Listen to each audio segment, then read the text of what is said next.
శ్రీకాకుళం జిల్లా పాతపట్నం నియోజకవర్గం హీరా మండలంలో ధనుపురం నందు బాబు స్యూరిటీ మోసం గ్యారంటీ కార్యక్రమం నిర్వహించారు. ఈ కార్యక్రమంలో వైఎస్ఆర్సీపీ రాష్ట్ర క్రమశిక్షణ కమిటీ సభ్యులు మాజీ ఎమ్మెల్యే రెడ్డి శాంతి ముఖ్య అతిథిగా పాల్గొని కూటమి ప్రభుత్వం అవలంబిస్తున్న తీరు చంద్రబాబు నాయుడు ప్రజలకు ఎన్నికల ముందు కల్లబొల్లి మాటలు చెప్పి సూపర్ 6 అంటూ చేసిన అబద్ధపు హామీలు ఇచ్చి గెలిచిన తరువాత రాష్ట్ర ప్రజలకు ఇస్తానన్న హామీలు నెరవేర్చకుండా చేసిన మోసాన్ని అందరికీ వివరించారు. మాజీ ముఖ్యమంత్రి జగన్మోహన్ రెడ్డి అందించిన సంక్షేమ పాలనను గుర్తు చేశారు.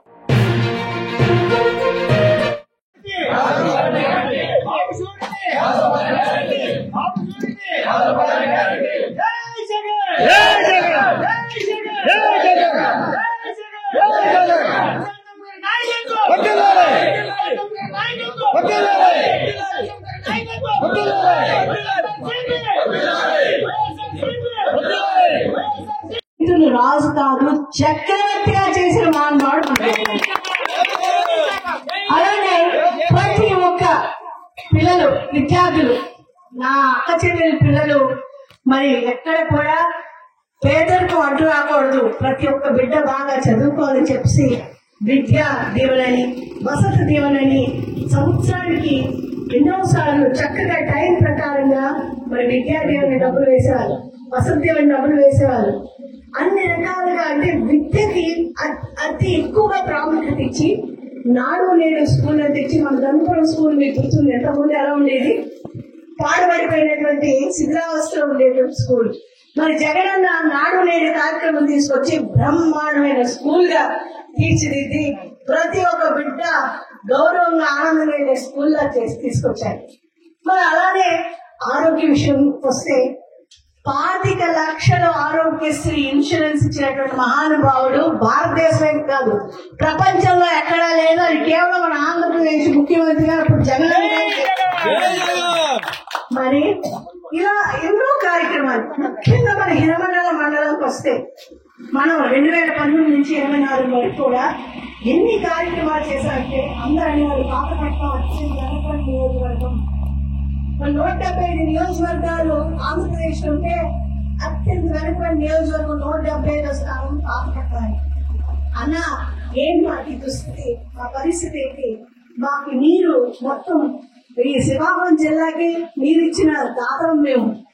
ప్రతి ఒక్క రైతు పండించుకుంటున్నాడంటే మన వంశధార నీరు వెళ్ళి పండించుకుంటున్నారు, ప్రతి ఒక్కరు బాగుంటున్నారు. మా నియోజకవర్గం ఎందుకు ఇలాగా మేము పేదరికంతో బాధపడుతున్నాం అంటే జగనన్న వెంటనే మరి అక్కడ పక్కన ఉన్న ఉద్దానంలో పిట్టల్లో రోజుకి ఎంతమంది చనిపోయేవాళ్ళో తెలియదు, కిడ్నీ వ్యాధితో, తాగే నీరు మంచి నీరు లేక.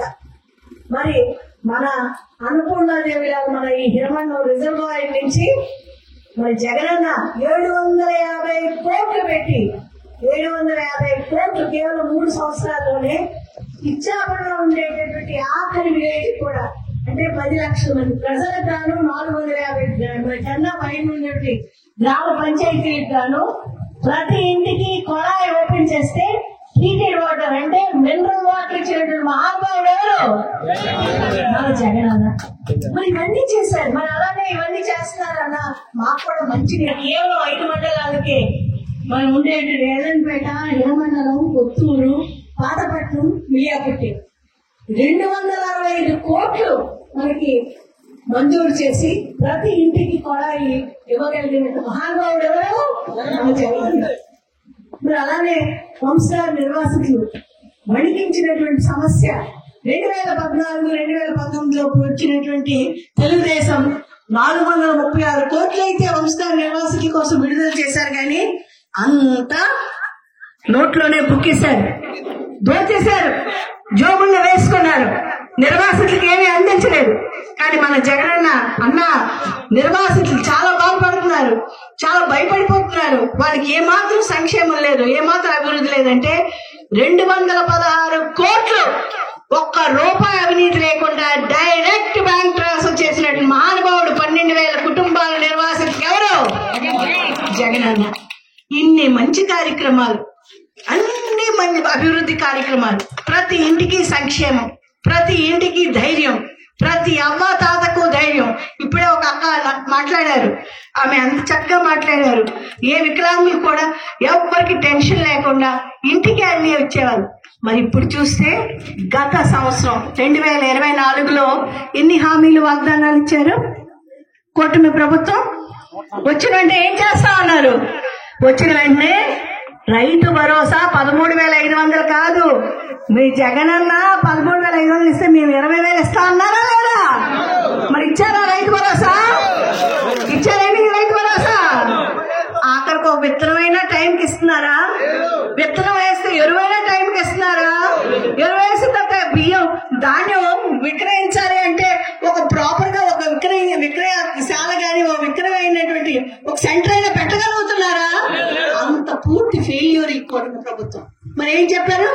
నా ఆడబిడ్డలందరికీ, నా అక్క చెల్లెలందరికీ ఏం చెప్పారు? మీకు 3 పిల్లలమ్మా, 3 పిల్లలకు 15,000 నీకు 3 పిల్లలకి 45,000 ఇచ్చే బాధ్యత రాని అని చెప్పారా లేదా? మరి ఈ రోజు ఏమైనా ఇస్తున్నారా? అంతా కోత. ఊర్లో ఒక 120 మంది ఉంటే కేవలం 50 మందికి తల్లికి వందనం వచ్చింది. ఇంకా తగ్గిన 70 మందికి 0. ఇది కూటమి ప్రభుత్వం తరఫు కోత. లైక్ చేయండి, షేర్ చేయండి, సబ్స్క్రైబ్ చేయండి. మరిన్ని వీడియోల కోసం బెల్ సింబల్ పై క్లిక్ చేయండి.